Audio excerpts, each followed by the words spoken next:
আসসালামু আলাইকুম বন্ধুরা, চলে এসেছি প্রতিদিনের মতো নতুন রেসিপি নিয়ে। আপনারা দেখছেন গ্রামের মেরানো ইউটিউব চ্যানেল। আমার এই ছোট্ট চ্যানেলে তোমাদেরকে অনেক অনেক স্বাগত জানিয়ে আজকে রেসিপি শুরু করছি বন্ধুরা। আজ এমন একটা অতুলনীয় স্বাদের রেসিপি তোমাদের সঙ্গে শেয়ার করব। আশা করছি খুব ভালো লাগবে।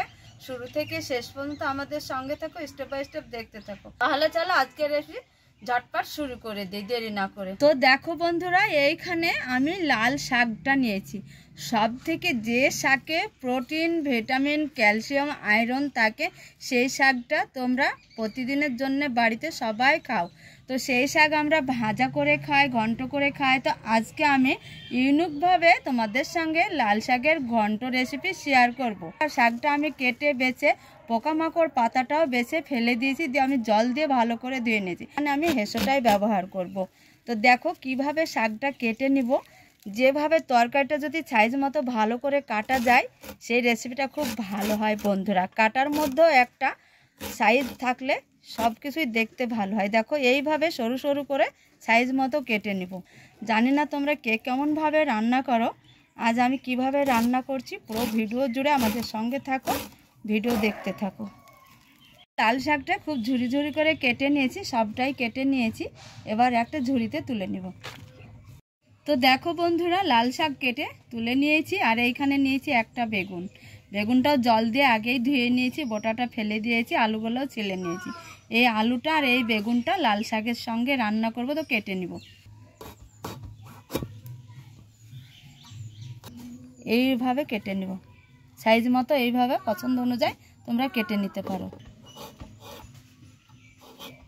বন্ধুরা, একটা আলু থেকে কতগুলো চিরা চিরা লম্বা করে কেটে নিয়েছি। এইভাবেই কেটে নিব ও বাকি আলুটাও। চলো চলে যাব সরাসরি রান্নার কাছে। একটা বাটিতে তুলে নিব আলাদা আলাদা করে। রান্নার জন্য উনুনটা জ্বালিয়ে দিয়েছি, কড়াটা গরম হয়েছে। এইখানে দিয়ে দিব রেগুলার সরিষার রান্নার তেল 2 চামচ মতো। এখানে দিয়ে দেবো জিরে ফোড়ন, তোমরা কালো জিরেও দিতে পারো। এবার দিয়ে দিব থেতো করা রসুন। এখানে দিয়ে দেবো কাঁচা লঙ্কা চিরা, ঝাল মতো লঙ্কা দিয়ে দিয়েছি। ফোড়নটা একটু হালকা করে ভেজে নেব। তো দেখো বন্ধুরা, এখানে বেগুন আলু একসঙ্গে নিয়েছি, দিয়ে দিব তেলের উপরে।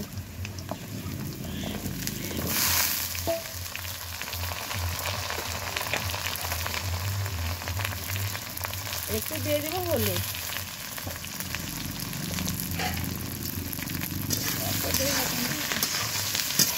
তো দেখো বন্ধুরা, আলুটা খুব ভালো করে আলু বেগুন একসঙ্গে দিয়ে ভেজে নিয়েছি। এইখানে দিয়ে দেব কেটে রাখা লাল শাক।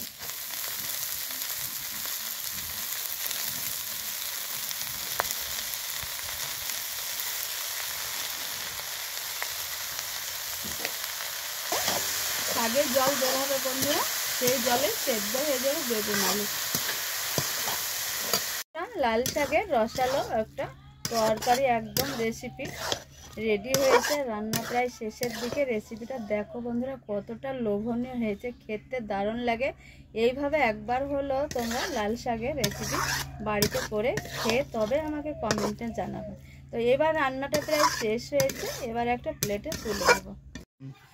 তো বন্ধুরা দেখো, আজকে আমি ঘরে থাকা সহজ অল্প কিছু উপকরণ দিয়ে কত সুন্দর দারুণ একটা লোভনীয় রেসিপি বানিয়েছি। আর আমি সহজ সহজ রেসিপিগুলোই তোমাদের সঙ্গে শেয়ার করি, যে রান্নাঘরে যা থাকে তাই দিয়েই রেসিপি বানানো যায় বন্ধুরা। তো এত স্বাদ আর এত সুস্বাদ হয়েছে, টেস্টি হয়েছে খুবই আজকের এই লাল শাকের রেসিপি বন্ধুরা। খুবই ভালো হয়েছে, স্বাদটা দারুণ হয়েছে খেতে। তো এইভাবে একবার হলো অন্তত এইভাবে রেসিপিটা তোমরা বানিয়ে অবশ্যই খেয়ে তবে আমাকে কমেন্টে জানাবে। বন্ধুরা, আজকে যে লাল শাকের রেসিপি তোমাদের সঙ্গে শেয়ার করেছি, আর রান্নাঘরে সহজ সহজ যে সবজিগুলো থাকে তাই দিয়ে তোমাদের সঙ্গে রেসিপি শেয়ার করি। যদি ভালো লাগে অবশ্যই লাইক কমেন্ট শেয়ার করবে, আর চ্যানেলটা সাবস্ক্রাইব করে বন্ধু হয়ে পাশে থাকার অনুরোধ তোমাদের। তাহলে বন্ধুরা, আজকের রেসিপি এই পর্যন্ত, এইখানেই শেষ করছি। পরবর্তী ভিডিও নিয়ে তোমাদের সঙ্গে অতি শীঘ্র দেখা হচ্ছে। তোমরা যে যেখানেই থাকো ভালো থাকো, সুস্থ থাকো। আর এতক্ষণ ধরে আমাদের সঙ্গে থাকার জন্য অনেক অনেক ধন্যবাদ। আজকে তাহলে রেসিপি এই পর্যন্তই। তোমাদের টাটা।